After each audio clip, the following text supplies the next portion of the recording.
Somos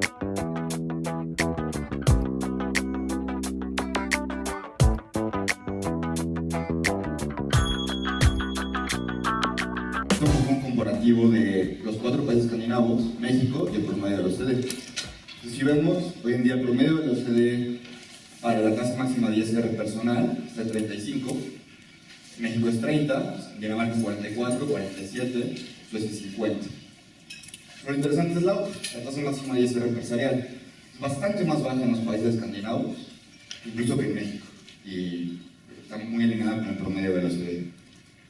La mayor parte de los ingresos de los países nórdicos viene del ISR personal.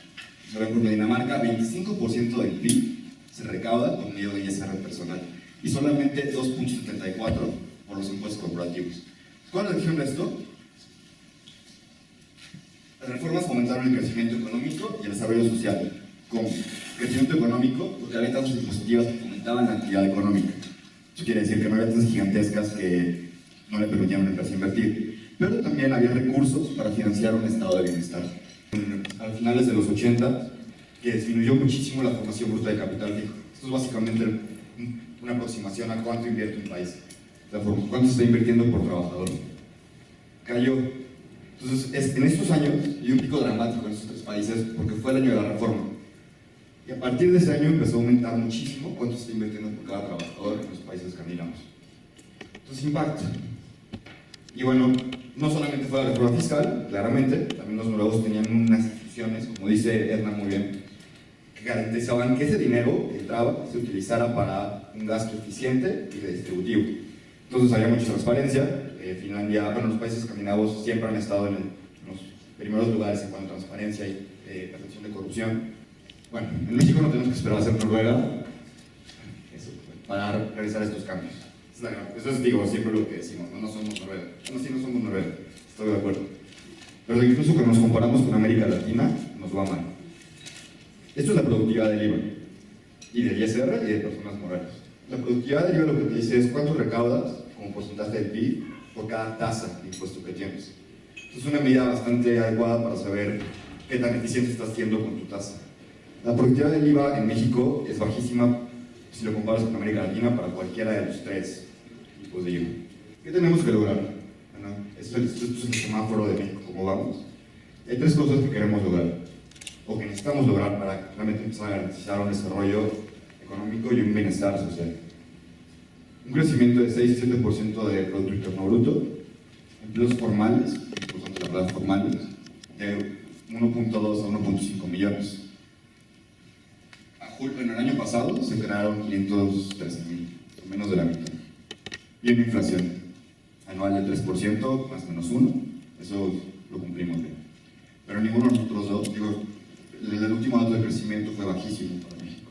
¿Cómo vamos a lograr esos cambios? Mayor inversión pública, mayor inversión privada, mayor inversión extranjera directa, productividad del trabajo, cero monopolios, eliminación de prácticas colusivas, ubicarnos en los 20% más en el top 20% más competitivo del mundo en estos 4 índices. Este es el GA5 de competitividad, este es el de competitividad del web, es el Doing Business, que evalúa la facilidad para hacer negocios, y este es uno de propiedad intelectual. Bueno, como ven, todos estamos en rojo o amarillo, lo único que tenemos en verde es la inflación. ¿Cómo la reforma fiscal puede lograr que estos indicadores mejoren? Entonces, por ejemplo, en México la reforma hacendaria puede generar una inversión pública y privada. ¿Por qué hablo de reforma hacendaria? Porque no solamente, muy bien dijo hace rato Edna, el punto no es solamente el ingreso, el punto también es ver cómo se está gastando el dinero. O sea, si analizamos una reforma simplemente por el lado de los ingresos, que es una reforma fiscal, nos quedamos incompletos. Que hay una parte todavía más importante que eso, y ese dinero que nos va a servir. ¿Cómo la reforma fiscal puede lograr que estos indicadores mejoren? Entonces, por ejemplo, en México la reforma hacendaria puede generar una inversión pública y privada. ¿Por qué hablo de reforma hacendaria? Porque no solamente, muy bien dijo hace rato Edna, el punto no es solamente el ingreso, el punto también es ver cómo se está gastando el dinero. O sea, si analizamos una reforma simplemente por el lado de los ingresos, que es una reforma fiscal, nos quedamos incompletos. porque hay una parte todavía más importante que eso, y ese dinero que nos va a servir.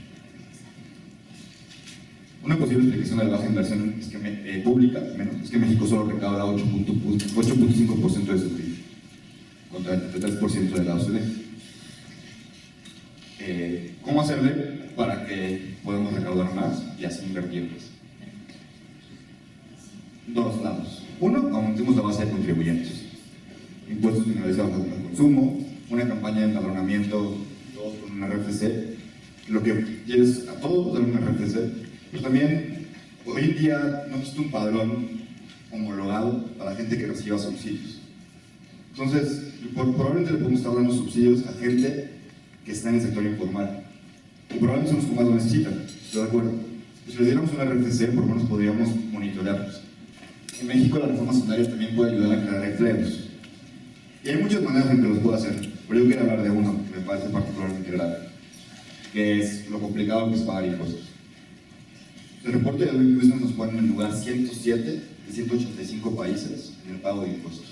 ¿Qué propuestas hay para mejorar en el semáforo simplificando el pago de impuestos? Eliminar los pagos provisionales mensuales. Esos pagos se implementaron durante la época de los 90 para cuando había una inflación altísima y el gobierno necesitaba recursos todo el tiempo. Hoy en día simplemente dificultan más el pago por una empresa porque cada mes tiene que estar dando.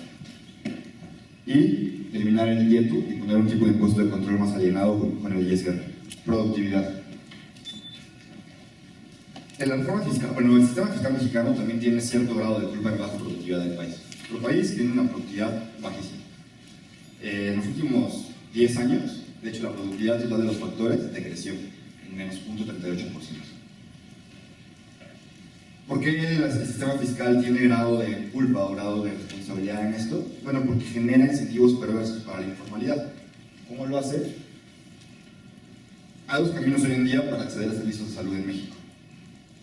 Los formales, bueno, entonces tú tienes que, si tú trabajas en el sector formal, tú y tu empleador tienen que dar contribuciones al IMSS o al ISSSTE, si eres trabajador del gobierno.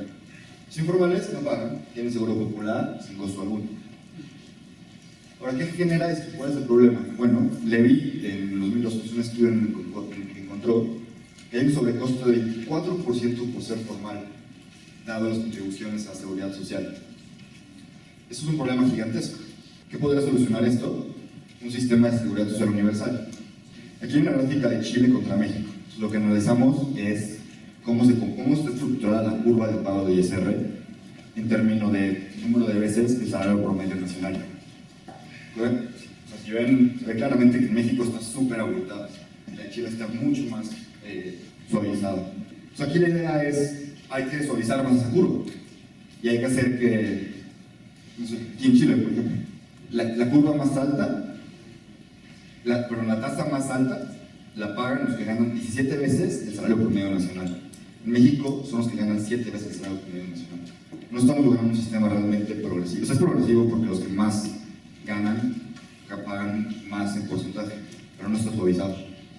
Sus propuestas para mejorar en el semáforo: modificar la estructura del ISR para suavizar la progresividad y establecer un sistema de crédito fiscal al salario para los trabajadores que ganen menos del promedio